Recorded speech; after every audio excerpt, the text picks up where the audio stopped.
Welcome to Dialogue Doodles. I'm Jack, and today we're diving into one of the most fascinating stories in philosophical history, a tale of rebellion, transformation, and radical authenticity. Joining me today is Dr. Henry Matthews, an expert in ancient Greek philosophy and the author of Radical Minds, the Revolutionaries of Ancient Philosophy. Henry, welcome to the show. Thank you, Jack. I'm excited to share this incredible story with your listeners. You know, Henry, sometimes the most profound transformations start with what seems like a disaster. And I can't think of a better example than Diogenes of Sinope. Here's a man who went from being a respected citizen to an exile and somehow turned that into one of philosophy's most influential movements. Absolutely, Jack. Diogenes' story begins around 412 BC in Sinope, a Greek city on the Black Sea coast.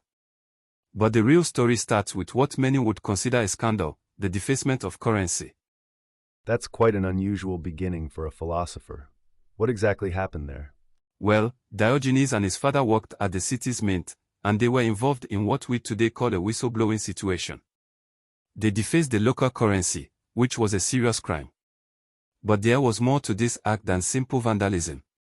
I imagine this must have had some deeper significance, especially given how it shaped his later philosophy. Exactly. What's fascinating is how this act of currency defacement became a perfect metaphor for his entire philosophical approach. He was literally defacing the currency, but he would spend the rest of his life metaphorically defacing society's accepted values and norms. That's a brilliant observation. So this wasn't just about money. It was about questioning the very values that society was built on. Precisely. The punishment for this act was exile, but what's remarkable is how Diogenes transformed this punishment into an opportunity.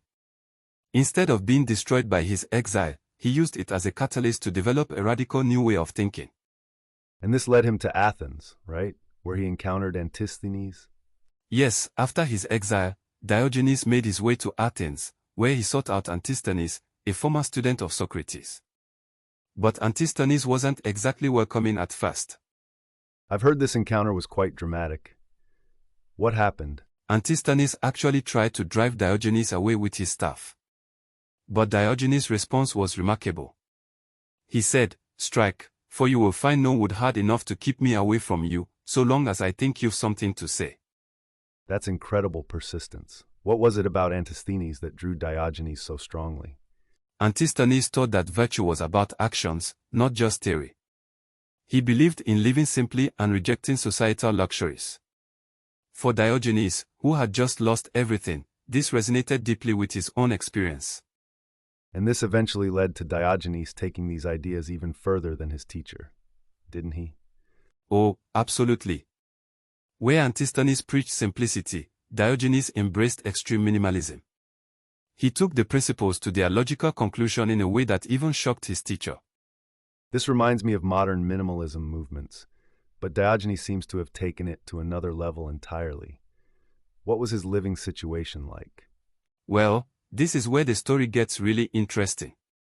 Diogenes chose to live in a ceramic jar in the marketplace of Athens.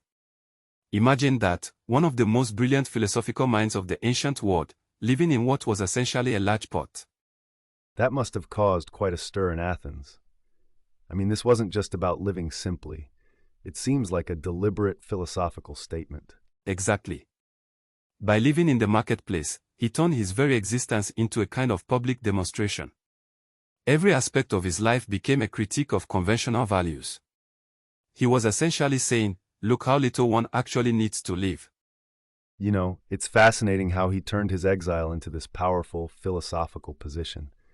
Instead of trying to regain his former status, he seems to have embraced this complete rejection of social norms. That's what makes Diogenes so remarkable. He didn't just accept poverty, he weaponized it. Every aspect of his lifestyle became a challenge to societal assumptions about success, happiness, and what constitutes a good life.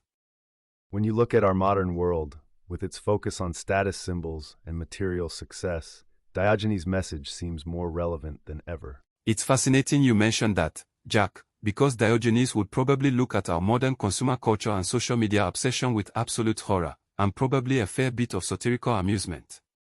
I can just imagine him scrolling through Instagram. But let's delve deeper into his actual philosophical practices.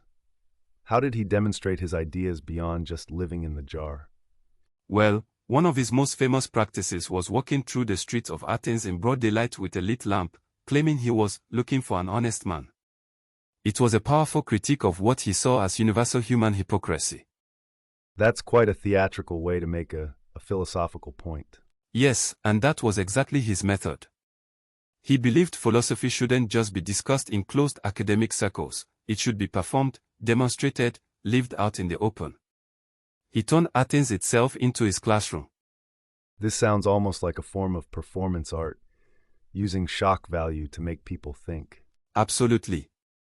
Think of him as the world's first philosophical performance artist.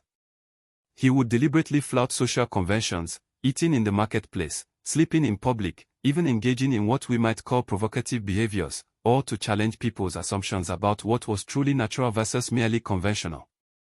Henry, I'm curious, how did the Athenians respond to this kind of radical behavior? It was a mixed reaction. Some were scandalized, others amused. But importantly, many of Athens' elite, including Plato and eventually even Alexander the Great, found themselves drawn to him, even if they didn't always like what he had to say. You know, it strikes me that there's something very modern about Diogenes' approach, the way he used shocking behavior to expose social hypocrisies. We see similar techniques used by activists and artists today. That's a brilliant observation, Jack. Whether it's modern anti-consumerist movements, environmental activists, or social media critics, they are all using versions of Diogenes' technique, using provocative actions to make people question their assumptions. But there's more to his philosophy than just shock value, isn't there? What were the core principles he was trying to convey? At its heart, Diogenes' philosophy was about stripping away everything artificial to find what's truly natural and authentic. He believed that most of human suffering comes from our attachment to artificial needs and societal conventions. And in your view, Henry, what made this approach so powerful compared to more traditional philosophical methods? I think it was the combination of intellectual rigor with practical demonstration.